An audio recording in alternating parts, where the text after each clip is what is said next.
చక్కనిది, ఆమె కన్యక, ఏ పురుషుడును ఆమెను కూడలేదు. ఆమె ఆ బావిలోనికి దిగిపోయి కడవను నీళ్లతో నింపుకొని ఎక్కి రాగా. చాలండి, ప్రార్థన చేసుకున్నాం. మహోన్నతులైన మా తండ్రి, సర్వోన్నతులైన మా దేవ, నీకే లేని స్తుతులు స్తోత్రాలు చెల్లిస్తున్నాము తండ్రి. దేవాయుధనము సంఘముగా మేమందరము కూడి ఇప్పటి వరకు తండ్రి ప్రార్థించి దేవ పాటలు పాడి ఉన్నారు. మీరెంతగానో మహిమపరచబడ్డారు. కొద్ది నిమిషాలు మీ యొక్క వాక్యాన్ని మేము ధ్యానిస్తూ ఉండగా తండ్రి మా అందరికీ కావలసిన మీ శ్రేష్టమైన ఉపదేశాన్ని అనుగ్రహించండి. నిలవబడిన నేను కేవలం మీ యొక్క సాధనమై ఉంటుండగా మాట్లాడేది మీరే తండ్రి. మీ యొక్క మాటలు మేము భద్రం చేసుకునే కృపను అనుగ్రహించమని త్వరలో రానైన యేసుక్రీస్తు వారి యొక్క నామంలో ప్రార్థించి అడిగి వేడుకుంటున్నాము తండ్రి. ఆమేన్. అయితే సమయం కొద్దిగానే ఉంది కాబట్టి మనం చదివినటువంటి వచ్చిన భాగంలో నుంచి నేను కొన్ని విషయాలు మీకు తెలియచేయబడుతుంది. ఆదికాండం 24వ అధ్యాయం అనగానే మనకి ఏం గుర్తుకొస్తుంది? రిబ్కా కదా. రిబ్కా ఇస్సాకును గురించి గుర్తుకొస్తుంది. అయితే మన యొక్క జీవితంలో ప్రాముఖ్యముగా యవనస్తులు, ప్రతి ఒక్క యవనస్తుడు ఏమని కోరుకుంటాడు? రిబ్కా లాంటి భార్య కావాలని కోరుకుంటాడు. ప్రతి ఒక్క స్త్రీ ఏం కోరుకునిద్ది? ఇస్సాకు లాంటి భర్త కావాలని కోరుకునిద్ది. అయితే మనం ఏం చేస్తామంటే వారి జీవితాల్లో ఎలా ఉన్నారో మనం కొద్ది నిమిషాలు గమనిద్దాం. మనం చదివిన వచ్చిన భాగంలో మొదటిగా ఆమె గురించి ఏమని చెప్పబడుతుంది అంటే ఆ చిన్నది.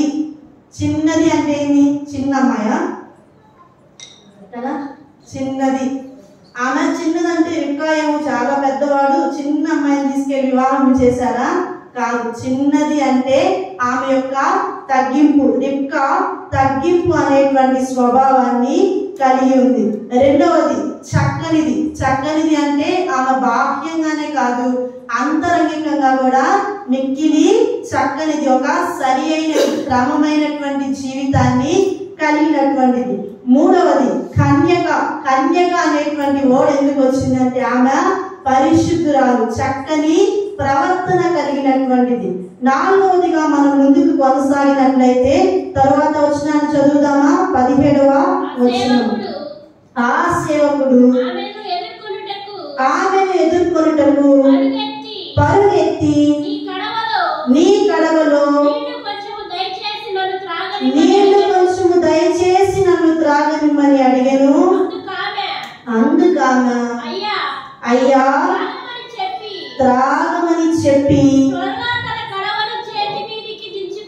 త్వరగా తన కడవను చేతి మీదకు దింపుకొని అతనికి దాహముకు ఇచ్చాను. ఈ యొక్క వచనములో మనకు కావాల్సిన భాగం ఏంటంటే అయ్యా త్రాగుము అంటే ఈమె యొక్క నేచర్ ఏంటంటే సహాయం చేసేటువంటి గుణము కలిగినటువంటిదిగా రిబ్కాను మనం చూస్తున్నాం. మనం ముందుకు కొనసాగినట్లయితే ఇక్కడ ఎన్ని వంటలు ఉన్నాయో చూద్దాం. తర్వాత వస్తున్నాం. అందుకామె అయ్యా త్రాగమని చెప్పి త్వరగా తన కడవను చేతి మీదకు దింపుకొని అతనికి దాహం ఇచ్చెను. మరియు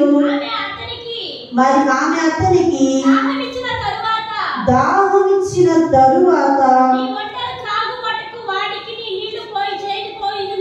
నీ వంటలు త్రాగు మట్టుకు వాటికి నీళ్లు చేరిపోయిందని చెప్పి త్వరగా గాడిలో తన కడవ కుమ్మరించి తిరిగి చేరుటకు ఆ బావికి పరిగెత్తుకొని పోయి అతని వంటలన్నిటికీ నీళ్లు చేరిపోసెను. ఒక వంట ఎన్ని నీళ్లు తాగింది? చాలా తాగింది కదా. ఒక వంట తప్పికొని ఉంటే దాదాపుగా 200 లీటర్లు వాటర్ తాగింది. ఇక్కడ ఎన్ని వంటలు ఉన్నాయి? 10 వంటలు ఉన్నాయి. ఆ వచనం కూడా చూద్దామా? 24వ అధ్యాయము 10వ వచనం.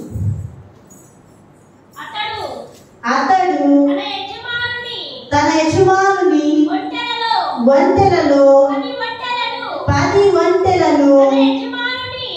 చాలండి, ఇక్కడ ఎన్ని వంటలు ఉన్నాయి? 10 వంటలు ఉన్నాయి. అంటే ఒక్కొక్క వంట 100 లీటర్లు తాగిన ఎన్ని లీటర్లు పోయాలి? 1000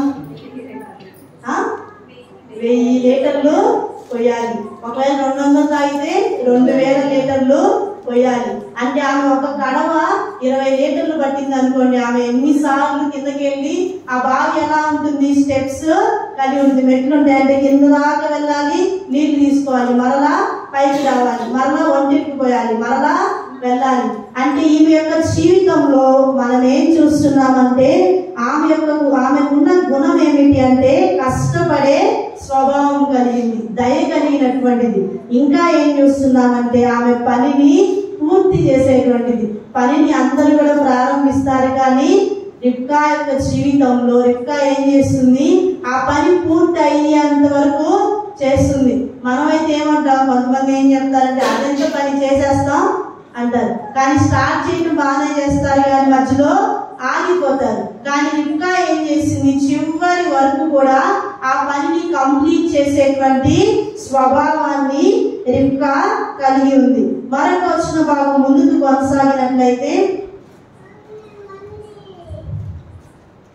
25వ వచనము. మరియు మా యొక్క చాలా గడ్డియు మేతయు రాత్రి బస చేయుటకు స్థలమును ఉన్నవనగా. ఇక్కడ మనం గమనించినట్లయితే రిబ్కా ఏం చేసింది? ఆ వ్యక్తి ఎవరు? ఆ వ్యక్తి? ఎలియాజరు. అయితే ఎలియాజరు వచ్చినప్పుడు అతనికి నీళ్లు తోడిపోసింది, ఒంటెలకు నీళ్లు తోడిపోసింది. అయితే అతను ఏమడుగుతాడంటే, నీవు ఎవరి కుమార్తెవు? మాకు బస చేయడానికి స్థలం ఉందా అని అడిగితే సాధారణంగా మానవులు అయితే ఏం చేస్తారు? అమ్మో, ఈయన ఇక్కడ ఏం చేశాడు? ఇంత పని చేపించాడు, ఇన్ని వంటలకు నీళ్లు పోపించాడు, ఇప్పుడు మళ్ళీ మా ఇంటికి వస్తానంటున్నాడు. అంటే మా ఇంట్లో కూడా నేనే పని చేయాల్సి వచ్చిందని అబద్ధం చెప్పొచ్చు. కానీ ఏం చెప్పింది? మా ఇంటిలో బస చేయడానికి స్థలం ఉంది, ఆ పశువులకు పెట్టడానికి గడ్డి కూడా ఉంది అని చెప్పి తెలియజేస్తుంది. అంటే ఇక్కడ ఏం చూస్తున్నామంటే ఆమెలో నిజాయితీ మనం చూస్తూ ఉన్నాం. మరొక వచ్చిన భాగంలో ముందుకు కొనసాగుదాం. 24వ అధ్యాయము 28వ వచనం. అంతటా ఆ చిన్నది పరిగెత్తుకొని పోయి ఈ మాటలు తన తల్లి ఇంటి వారికి తెలిపెను. ఇక్కడ మనం ఏం చూస్తున్నామంటే అక్కడ జరిగిన సంభాషణ అంతా కూడా తన తల్లి ఇంటి వారికి తెలియజేసింది. మరొక వచ్చిన భాగంతో ముందుకు కొనసాగినట్లయితే 24వ అధ్యాయము 29, 30 వచనాలు కూడా మనం చూద్దాం. రిబ్కాకు లాబానును ఒక సహోదరుడుండెను.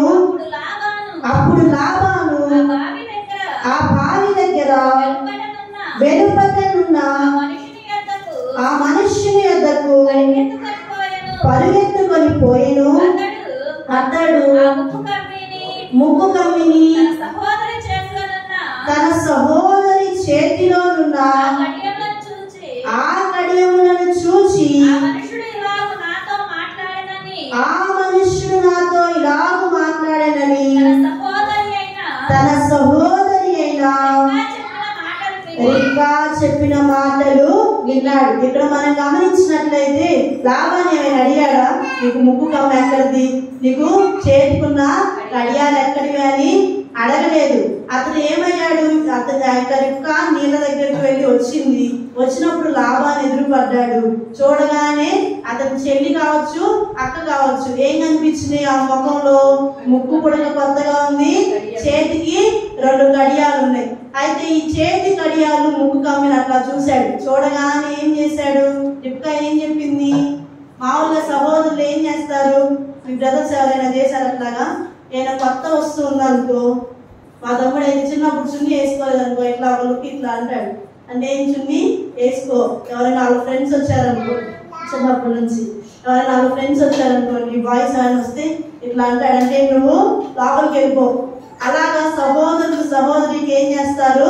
కొన్ని సూచనలు చెప్తాడు. ఈయన కూడా అట్లా చూడగానే రిబ్కా ఏం చేసింది, ఇప్పుడున్న సహోదరులు అయితే ఏం చేస్తారు, నాకు ఎవరిస్తే నీకెందుకు, నా దగ్గర ఉంటే నీకెందుకు, మా ఫ్రెండ్ ఇచ్చారులే, లేకపోతే ఎవరో ఇచ్చారులే, నీకు చెప్పాలా అని చెప్పి అంటారు. కానీ రిబ్కా ఏం చేసింది, తన సహోదరుని కూడా గౌరవించింది. సహోదరుడికి జరిగిన విషయం అంతా కూడా చెప్పినట్లుగా మనం చూస్తూ ఉన్నాం. చివరిగా 2 వచనాలు చదువుకొని ముందుకు కొనసాగుదాం. ఆదికాండము 24వ అధ్యాయము 58వ వచనము. రిబ్కాను పిలిచి ఈ మనుషునితో కూడా వెళ్ళెదవా అని ఆమెను అడిగినప్పుడు వెళ్ళేదనెను. ఇక్కడ మనం గమనించినట్లయితే ఎలియాజరు ఎవరో రిబ్కాకి ఇంతకు ముందు తెలియదు, ఇస్సాకు ఎవరో చూడలేదు. కానీ ఆమె ఏం చేస్తుంది, నువ్వు ఈ మనుషులతో వెళ్తావా అంటే నేను వెళ్ళేదను అని చెప్తుంది. అంటే ఇది ఎక్కడ మనం చూస్తున్నామంటే ఇది ఒక నమ్మిక, దేవుని యందున్న విశ్వాసము. అదేవిధంగా ముందుకు కొనసాగినట్లయితే చివరిగా ఒక వచనాన్ని చదివి కొనసాగుదాం. 24వ అధ్యాయము 65వ వచనం. రిబ్కా కన్నులెత్తి ఇస్సాకును చూచి ఒంటె మీద నుంచి దిగి మనలను ఎదుర్కొనుటకు పొలములో నడుచుచున్న ఆ మనుష్యుడు ఎవడని దాసులను అడగగా అతడు ఇతడు నా యజమానుడని చెప్పెను గనుక ఆమె ముసుగు వేసుకొనెను. ఈ ముసుగు అనేది దేనికి సూచనగా ఉందంటే విధేయతకు సూచనగా ఉంది. అయితే మనం చదవాల్సిన వచ్చిన భాగాలన్నీ అయిపోయినాయి. ఒకసారి నా వైపు చూసినట్లయితే మనం ముగింపులోకి వద్దాము. ఇంకా ప్రతి ఒక్కరి జీవితంలో ఒక మంచి భర్త కావాలి అని చెప్పి అనుకుంటారు. అయితే మనం ఏం చేయాలంటే ప్రతి ఒక్కరు ఏం ప్రార్థన చేస్తారు, నాకు మంచి భర్త కావాలని ఒక అమ్మాయి ప్రార్థన చేసింది. అదే ఒక అబ్బాయి ఏం చేస్తాడు, నాకు మంచి భార్య కావాలని ప్రార్థన చేస్తాడు. అంటే ఇప్పుడు ఒక వ్యక్తికి మనం మంచి వాళ్ళు కావాలని బాగానే ప్రార్థన చేస్తున్నాం. మరి నిజంగా మనం మంచిగా ఉన్నామా? ఇస్సాకు లాంటి వాడిని కోరుకునేటువంటి మన జీవితంలో రిబ్కాలో ఉన్న లక్షణాలు మనకున్నాయా? రిబ్కాకి ఏమేమి లక్షణాలు ఉన్నాయంటే ఆమెలో తగ్గింపు ఉంది, ఆమెలో సరి అయినటువంటిదిగా ఆమె కనిపిస్తుంది, ఆమె పరిశుద్ధురాలుగా కనిపిస్తుంది, ఆమె సంపూర్ణత కలిగినదిగా కనిపిస్తుంది, ఆమె సహాయం చేసేదిగా కనిపిస్తుంది, ఆమె కష్టపడేదిగా కనిపిస్తుంది, దయ కలిగిందిగా కనిపిస్తుంది, పనిని పూర్తి చేసేటువంటిదిగా కనిపిస్తుంది. ఇంకా ఆమెలో ఏం చూస్తున్నామంటే నిజాయితీ అంటే నిజము చెప్పేటువంటి స్వభావాన్ని చూస్తున్నాం. తన ఇంటి వారికి నిజము చెప్పేటువంటిదిగా ఉంది, బయట ఉన్న వ్యక్తులకు కూడా నిజము చెప్పింది. ఇంకా ఆమె ఏం చేస్తుంది, బయట ఏదైతే విషయం జరిగిందో ఆ విషయం అంతా ఎవరికి చెప్తుంది, తల్లికి చెబుతుంది. అదేవిధంగా తన అన్నయ్యకి వచ్చినప్పుడు అన్నకి ఆ విషయము చెప్తుంది. ఇంకా ఆమె చివరిగా ఆమెలో ఏం చూసామంటే ఒక నమ్మికను మనం చూసాము. అంటే ప్రతి ఒక్కరి జీవితంలో ప్రార్థించే విశ్వాసిగా ఒకవేళ భర్త కొరకు ఎదురు చూసేటువంటి వారు ఏం చేయాలి అంటే ఎవరి మీద నమ్మిక ఉంచుకోవాలి, దేవుని మీద నమ్మిక ఉంచుకోవాలి. అన్యుల సంగతి పక్కన పెడితే క్రైస్తవుల్లో ఎవరి మీద నమ్మిక ఉంచుకోవాలంటే దేవా నీ మీద నేను ఆధారపడి వెళ్తున్నాను, నీవే నా కుటుంబాన్ని నిలబెట్టాలి అని ఎవరి మీద నమ్మిక కలిగి ఉండాలి, ఎవరి మీద, దేవుని మీద. ఇప్పుడు ఎవరి మీద నమ్మిక కలిగి ఉంటున్నారు? ఇప్పుడు చాలా మంది మనుషుల్ని, అబ్బాయి మీద నాకు చాలా నమ్మిక ఉంది, అబ్బాయి చూడటానికి చాలా మంచోడు అని చెప్పి సాక్ష్యం ఇస్తారు. తర్వాత మ్యారేజ్ అయిన తర్వాత అసలు స్వరూపం అనేది బయటకు వస్తుంది. అమ్మాయిని కూడా ఏమంటారు, అమ్మాయి చాలా మంచి అమ్మాయి, నేను ఖచ్చితంగా హామీ ఇస్తా అంటారు. తర్వాత ఏమవుతుంది, వాళ్ళ యొక్క స్వభావం అనేది బయటకు వస్తుంది. కాబట్టి క్రైస్తవ విశ్వాసులుగా ఉన్నటువంటి వారు యవనస్తులు, అదేవిధంగా వారి తల్లిదండ్రులు ఒక కుమార్తెను వారి ఇంటికి తెచ్చుకోవాలి. కుమార్తె అంటే ఎవరు? కోడల్ని ఇంటికి తెచ్చుకోవాలంటే ఆమెలో రిబ్కాలో ఉన్నటువంటి లక్షణాలు ఉన్నాయో లేదో ఆలోచించాలి. అదేవిధంగా ఇస్సాకులో ఉన్నటువంటి గుణ లక్షణాలు ఏమిటి అంటే, ఇస్సాకు అంటే నవ్వు. ఇస్సాకు పుట్టుకతోనే నవ్వు, ఇస్సాకుతో వాగ్దానంతోనే నవ్వు. శారాకు నవ్వును అందించిన వాడు ఇస్సాకు. తన జీవితమే నవ్వు, తన జీవితమే ఆశీర్వాదం. అదేవిధంగా ఇస్సాకులో ఏం చూస్తామంటే విధేయత మనం చూస్తాం. ఇంకొక చివరిగా ఇస్సాకులో మనం ఏం చూస్తామంటే, ఒక వ్యక్తి వివాహం కొరకు సిద్ధపడ్డాడు అనుకోండి, పెళ్లి కుమార్తె వస్తా ఉంటే పెళ్లి కుమారుడు ఏం చేస్తాడు? ఆ అమ్మాయి ఎప్పుడొచ్చిద్దా అని ఎదురు చూస్తాడు. కానీ ఇస్సాకు ఏం చేస్తున్నాడు? దేవుడు నాకు మంచి భార్యనే పంపిస్తాడని ధ్యానిస్తున్నాడంట. ఏం చేస్తున్నాడు? ధ్యానిస్తున్నాడు. పొలంలో ధ్యానిస్తూ ఉన్నాడు, దేవునితో మాట్లాడుతున్నాడు. అతను కలలు కట్టలేదు, లేకపోతే ఇంకేదో చేయట్లేదు, దేవునితో ధ్యానిస్తూ ఉన్నారు. కాబట్టి క్రైస్తవులుగా ఉన్నటువంటి సహోదరులకు నేను తెలియజేసేది ఏమిటి అంటే, ఒక వ్యక్తి ఏం చేయాలంటే, ఒక పురుషుడు వివాహ విషయంలో సొంత ప్రయత్నాలు ఏమి చేయకుండా ఏం చేయాలి? ధ్యానించాలి. తల్లిదండ్రుల మాట చొప్పున ముందుకు కొనసాగాలి. ఇప్పుడు సంఘాల్లో చాలా వ్యతిరేకతలు మనం చూస్తున్నాం. సాతాను వచ్చేసి మనస్సులను గలిబిలి చేస్తూ ఉన్నాడు. కాబట్టి ప్రియమైనటువంటి వారి ద్వారా వివాహం అనేది మొదట దేవుని చిత్తము, రెండవది తల్లిదండ్రులకు ఆ బాధ్యత అప్పగించబడింది. అదేవిధంగా మూడవదిగా మనం చేయవలసిన పని ఏమిటి అంటే, మనము రెక్కలాగా మంచి వారిలాగా మనం ఉంటే ఇస్సాకు లాంటి భర్త ఆటోమేటిక్ గా వస్తాడు. ఇస్సాకు లాంటి మంచి ధ్యానించే విధేయత కలిగినటువంటి జీవితం మనలో ఉంటే రిబ్కా లాంటి వధువు వస్తుంది. అర్థమవుతుందా చెప్పింది? అంటే మనం ఎవరి కోసం ప్రార్థన చేయాలి? నాకు మంచి వ్యక్తి రావాలి అని కాదు, నేను మంచి వ్యక్తిగా ఉండాలి, నేను నీకు ఇష్టమైన బిడ్డగా ఉండాలి అని దేవుని సన్నిధిలో మనం ప్రార్థన చేయాలి. మనలో లోటుపాట్లు ఉంటే సరి చేసుకోవాలి. అప్పుడు మన జీవితం కూడా ఎలా మార్చబడుతుందంటే రిబ్కా ఇస్సాకుల యొక్క జీవితం వలె మార్చబడుతుంది. కాబట్టి ప్రియమైనటువంటి వారి ద్వారా నేను ముగిస్తూ ఉన్నాను. అయితే ఇస్సాకు రిబ్కా యొక్క జీవితంలో మనం చాలా అంశాలు చూసాము. మనం ఈ యొక్క వధువు ఎవరు అంటే వధువు సంఘముగా కనిపిస్తుంది. మనందరం కూడా వధువు సంఘం. వరుడైనటువంటి యేసుక్రీస్తు వారిని మనం ఎదుర్కోవాలి అంటే మనకి విధేయత కావాలి, పనిని సంపూర్తి చేసేటువంటి భావన కావాలి, మన హృదయము దేవునితో నింపబడిన అనుభూతి కావాలి. ఎప్పుడైతే దేవునికి ఇష్టలుగా, దేవుని బిడ్డలుగా మనం ఈ లోకంలో జీవిస్తామో అప్పుడు రిబ్కాగా ఉన్నటువంటి మనం, వధువు సంఘముగా ఉన్నటువంటి మనం, మన వరుడైన యేసుక్రీస్తుని మనం చేరుకుంటాం. అయితే రిబ్కాకు ఉన్నటువంటి నిరీక్షణ, నమ్మిక ఏమిటి అంటే, నేను మంచి వ్యక్తిగా ఉన్నాను, నా వరుడు కూడా మంచివాడని ఒక విశ్వాసం ఉంది. అయితే ఈ యొక్క జీవితంలో నన్ను యాక్సెప్ట్ చేస్తారనేటువంటి ఒక నమ్మిక కూడా ఆమెకుంది. అయితే మన ప్రభువైన యేసుక్రీస్తు వారు నిన్ను నన్ను అంగీకరించాలంటే మనం కూడా కావాలి, మన యాత్రా జీవితంలో ముందుకు కొనసాగాలి. అయితే ఇస్సాకు అయితే రిబ్కా కొరకు ముక్కు కమ్మిని కడియాలు పంపించాడు, కానీ మన ప్రభువైన యేసుక్రీస్తు వారైతే మన కొరకు ఆయన రక్తాన్నే ఇచ్చాడు. ఆయన శరీరం అంతా కూడా నాగేటి చాళ్ళ వలె దున్నబడింది. ఆయన నీ కొరకు నా కొరకు ఎంతో ప్రయాసపడ్డాడు. నీ కొరకు నా కొరకు ఆయన చనిపోయాడు, తిరిగి మృత్యుంజయుడిగా లేపబడ్డాడు. ఈ వరుడు, ఇదే చివరి పెళ్లి, ఈ లోకంలో జరిగే చివరి పెళ్లి అండి. యేసుక్రీస్తు వారి లోకానికి రావడం, వరుడైన యేసుక్రీస్తు వారిని వధువైన సంఘం ఎదుర్కోవటమే చివరి వివాహముగా మనం చూస్తున్నాం. మొదటి వివాహం ఎక్కడ? మొదటి వివాహం ఆదాము హవ్వ, ఏదేను వనంలో ఆ వివాహం జరిగింది.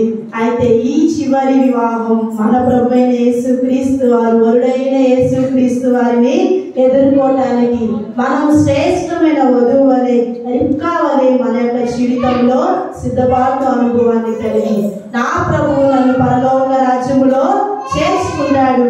నా ప్రభుతో కలిసి నేను విందులో పాల్గొంటాను అనే ఒక విశ్వాసంతో ఈ లోకంలో నమ్మకంగా ముందుకు కొనసాగినట్లయితే దేవుడు నిన్ను నన్ను గొప్ప స్థానంలో ఉంచబోతున్నాడు. ఆ పరలోక రాజ్యములో నీవు నేను మన సంఘం అంతా కూడా ఎత్తబడేటువంటి సంఘముగా, వధువు సంఘముగా, వరుడి దగ్గరికి వెళ్తే వధువుకి చాలా సంతోషకరంగా అనిపిస్తుంది. ఎంతో కాలం నుంచి వారి జీవితంలో వరుడు వధువు ఎదురు చూస్తూ ఉంటారు, కానీ వారి జీవితంలో ఆశ అనేది తీర్చబడుతుంది. అదేవిధంగా మనందరికీ ఉన్న ఆశ ఏమిటి అంటే మన వరుడైన యేసుక్రీస్తు వారిని మనం కనుగొనాలి. మన వరుడైన యేసుక్రీస్తు వారితో మనం తరతరాలు యుగయుగాలు జీవించాలి. సంతోష రాజ్యములో మనం ఉండాలి. కాబట్టి ఆ రాజ్యములో మనం ఉండాలంటే రిబ్కాలో ఉన్న గుణలక్షణాలన్నీ కూడా మనలో ఉండాలి. పరిశుద్ధత, తగ్గింపు, విధేయత, ఇంకా ఎన్నో లక్షణాలు మనం కలిగి ఉన్నట్లయితే మన వరుడైన యేసుక్రీస్తు వారు నిన్ను నన్ను స్వీకరించడానికి సిద్ధముగా ఉన్నారు. ప్రార్థన చేసుకుందాం. ప్రియమైనటువంటి వాళ్ళారా, కళ్ళు మూసుకున్నట్లయితే ప్రార్థన చేద్దాం. మరి ప్రాముఖ్యముగా మన సంఘంలో ఉన్నటువంటి యవనస్తులు, ప్రతి ఒక్క స్త్రీ రిబ్కావలే మాదిరికరమైన జీవితాన్ని కలిగి ఉండాలి. ప్రతి ఒక్క పురుషుడు కూడా ఇస్సాకు వలె ధ్యానించే అనుభవాన్ని, విధేయత కలిగినటువంటి జీవితాన్ని, నవ్వును కలిగించేవాడిగా ఉండాలి. కాబట్టి ప్రియమైనటువంటి వారి ద్వారా కొద్ది నిమిషాలు మనం ప్రార్థన చేద్దాం. వధువైనటువంటి రిబ్కా ఎవరో కాదు, నీవు నేనే. సంఘమే వధువుగా ఉంది. మన వరుడైన యేసుక్రీస్తు వారిని మనం ఎదుర్కోవడానికి వెళ్తూ ఉన్నాం. అయితే ఎదుర్కోవడానికి వెళ్ళినప్పుడు మనకున్న నిరీక్షణ, మనకున్న పరిశుద్ధత ఆయన చెంతకు మనల్ని చేరుస్తుంది. ప్రార్థన చేసుకున్నాం. మహోన్నతుడైన మా తండ్రి, సర్వోన్నతుడైన మా దేవ, మీకే వెళ్ళలేని స్తుతులు స్తోత్రాలు చెల్లిస్తూ ఉన్నాము తండ్రి. దేవా, ఈ దినం రిబ్కా ఇస్సాకు యొక్క జీవితంలో నుంచి దేవా మీరు మాతో మాట్లాడిన విధానాన్ని బట్టి మీకు స్తోత్రాలు తండ్రి. దేవా, మా సంఘములో ఉన్న యవన బిడ్డల విషయమే మీ సన్నిధిలో ప్రార్థిస్తున్నాం. ప్రతి ఒక్క స్త్రీ, ప్రతి ఒక్క యవనస్తురాలు దేవా రిబ్కా వలె ఉండటానికి సహాయం చేయండి. ప్రతి ఒక్క యవనస్తుడు కూడా ఇస్సాకు వలె దేవా మీ వైపు ఎదురు చూసేటువంటి భాగ్యాన్ని అనుగ్రహించండి. దేవా వారి జీవితాలను కట్టండి, ఆశీర్వదించండి తండ్రి. దేవా మేము తండ్రి వధువైన సంఘముగా, వరుడైన మిమ్మల్ని ఎదుర్కొనేటువంటి వారిగా ఉండే భాగ్యము దయచేయండి. ఈ లోకములో పరిశుద్ధులుగా, మీ కొరకు సాక్షులుగా, నమ్మకమైన బిడ్డలుగా జీవించే జీవితాలను మాకు అనుగ్రహించండి, సహాయం చేయండి. దేవా చేయవచ్చిన సంఘాన్ని, పరిశుద్ధుల్ని దీవించండి, ఆశీర్వదించండి, ఆత్మీయముగా బలపరచండి. ప్రతి ఒక్క కుటుంబంలో ఏ అవసరత ఉందో మీరే తీర్చి సహాయం చేయండి తండ్రి. దేవా ఇక్కడ నిలబడి మీ పరిచయం జరిగిస్తున్న మీ యొక్క కుమారుడు, కుమార్తెను దీవించండి, ఆశీర్వదించండి. సంఘంలో ఉన్న ప్రార్థన అవసరతను తీర్చి సహాయం చేయండి. దేవా రేపటి దినం పునరుద్ధాన దినములో మేమందరం పరిశుద్ధమైన ప్రవర్తన కలిగి, తగ్గింపు స్వభావం కలిగి, మీకు విధేయత చూపించే బిడ్డలుగా, పాత్రలో చేవేసేటువంటి పరిశుద్ధతను మాకు అనుగ్రహించండి. దేవా ఇప్పటి వరకు మీరు అందించిన వాక్యాన్ని బట్టి మీకు స్తోత్రాలు. నిలబడిన నేను కేవలం మీ యొక్క సాధనమైంటుండగా దేవా మీరు మాట్లాడారు. మీ యొక్క వాక్యాన్ని మా హృదయంలో భద్రపరుచుకొని నెమరు వేసుకునేటువంటి భాగ్యాన్ని అనుగ్రహించమని త్వరలో రానైన యేసుక్రీస్తు వారి యొక్క నామములో ప్రార్థించి అడిగి వేడుకుంటున్నాము తండ్రి. ఆమేన్. అందరికీ వందనాలు. Praise the Lord. Hallelujah.